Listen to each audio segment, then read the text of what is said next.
Hello, my name is Christian Paul. I've been writing and publishing articles and books about Venezuela and actually about the socialism of the 21st century in Latin America.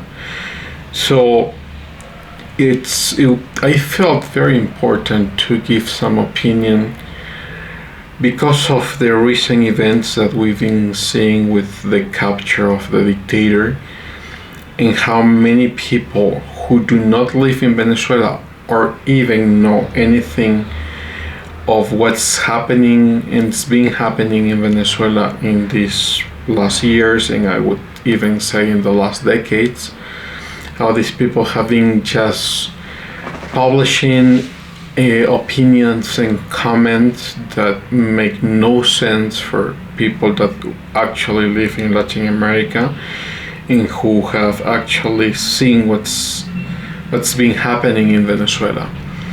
Let me start with something that I think is really important, and that's that in Venezuela was one of the richest countries in Latin America. When you see, especially in the decades of the 70s and also the 80s, although in the 80s we had the debt crisis because of some Keynesian policies that were being used and established in Latin America.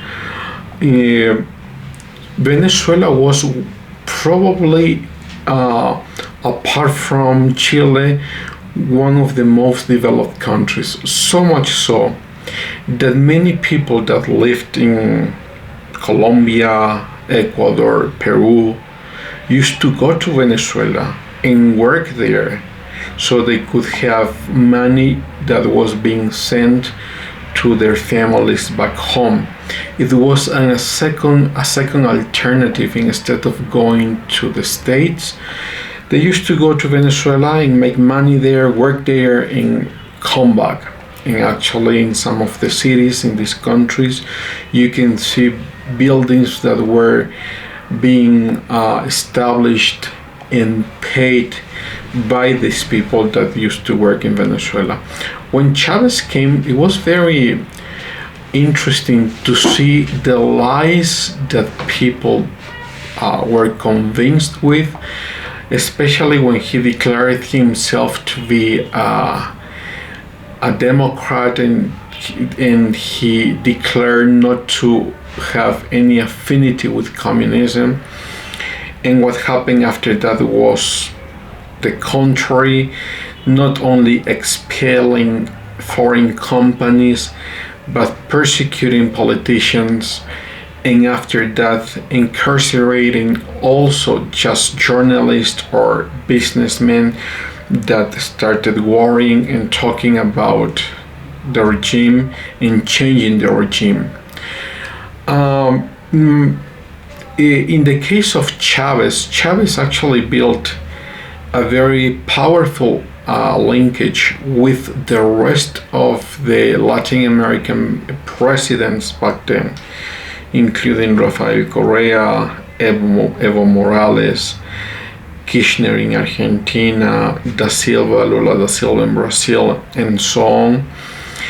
And so much was so that this linkage was so powerful and started going against some of the few, probably very few, presidents from the right wing that remained in the region. One of the most important events was what happened between Colombia and Ecuador in 2008. The guerrilla and narco-guerrilla were growing faster with the support of Venezuela. And some part of this guerrilla was established in Ecuador in a very specific point in what's called the Oriente, which is actually the jungle in the west part of the country. And they were not only having their headquarters there, but also supporting some of the political campaigns in the region. So when Álvaro Uribe told the Ecuadorian government that this group of guerrilleros and narcotraffic leaders were here and were established in this area, for 2 weeks the government did nothing. The Ecuadorian government did nothing. And Álvaro Uribe Vélez, who was the president of Colombia back then, decided to attack this campament and destroyed the leaders of this guerrilla and the leaders of the narcotraffic groups that were living in this spot. They were being killed. But what happened was that it created such a controversy among the presidents of the socialism of the 21st century that all of them sum up a meeting in Bariloche in Argentina to go against the only president that was actually holding the democracy and trying to support the free market in the region against Álvaro Uribe. This meeting, you could see, and the videos of this meeting are published, but you could see how the region was falling into the hands of the narcotrafficking, was falling into the hands of these guerrillas. So that was Chavez. And after his death, and many things have been written about his death, especially because he died in Cuba, and many were holding up the news or restraining the news of how he died, and actually the real date in which he died.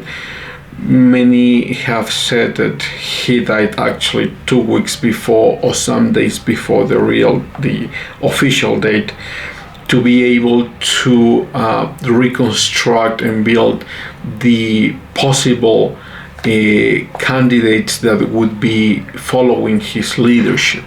So Maduro came into this scene, a bus driver who then became very influential with Chavez, and he was actually the foreign ministry of affairs, and then obviously became the president of Venezuela in some of the most controversial elections. When they are talking about now the last elections where they never published the real actas where you could see the real votes. Well, that didn't happen only in that election. It has been happening in the last election, and you can actually see that, especially because of many people leaving the country. They were not leaving the country, meaning Venezuelan citizens were not leaving the country only because of the poverty. They were leaving the country because of the persecution. They were leaving the country because many have died because of the persecution. They were leaving the country because they wanted some hope in other areas. So according to recent numbers, 8 to 9 million Venezuelans have left the country. The first wave was to Europe and to the United States, but then the second and the third waves have been molded by the Venezuelans coming to Latin America. So that was happening during these last decades, and then you could see all the reports of how the Maduro regime started building or using structures as prisons, and many political activists were being sent to this prison.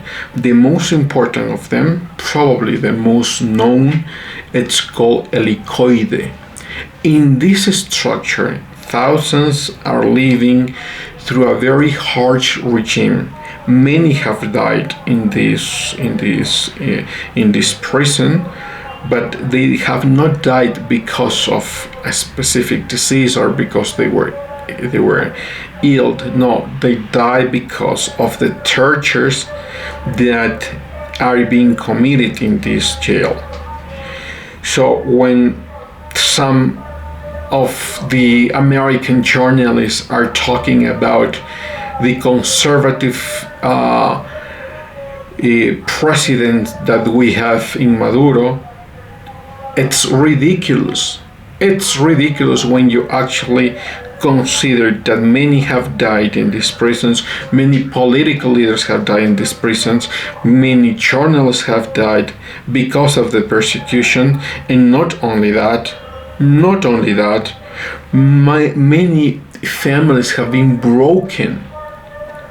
For those that talk about conservatism, many families have been broken because of the deaths, because of the migration, because of the poverty in the country. A country that was well developed, a country that was rich, was actually used as a headquarters of narco traffic, a headquarters of the narco guerrillas, and a headquarters to support other dictators like the dictators in Cuba or the autocratic presidents in Ecuador, in Argentina, in Brazil, in Bolivia, and so on. So it's for people that live in Latin America and saw how the team, the Delta team, actually captured this dictator, and it's being put into jail and probably being sentenced to life prison. We are very happy. We're extremely happy that that happened. It's amazing to see how communists in America or in Europe are fighting for a dictator. It's amazing to see how communists in other countries that do not live in Latin America and do not know anything about this situation that's been going on for years are screaming in favor of a dictator that have killed thousands, and you can even say millions have been sent to a life of misery. How can these people talk about something that has caused so much pain in this country? So when Maduro was captured, Venezuelans were happy all around the world. You can see how they were really happy, crying for the country and hoping that the development of the new steps help the country to come back to democracy. It's not going to be easy. We actually know that. It's not going to be easy. It's going to take many years probably, but as it's going and in the speed that's going, might take only some months, and we're hopeful that actually develops it as the greatest intervention and the greatest U.S. military intervention in the world, with a dictator that was being sent to prison and with a dictatorship that was destroyed and democracy coming back. What happens with the oil? Many people are talking about the oil in Venezuela. Well, the oil in Venezuela was being sent to Cuba for free. Much of the oil was sent to Russia and to China with very low prices. And what happened with that money? It's not that came to the government and the government distributed it among its people. No, it actually stayed in the government and the leaders of these narco traffic groups, especially Maduro and his family. Millions of dollars have been encountered in many bunkers around the world, especially in some areas in Venezuela, in some areas in the Dominican Republic, in other parts of the Caribbean. Yes, Maduro was enriching his family, and enriching those that were accompanying him through the oil. So when people are talking about the oil and saying, oh, it's the oil that the United States want. Well, the United States is one of the most, one of the countries that produces the most oil in the world.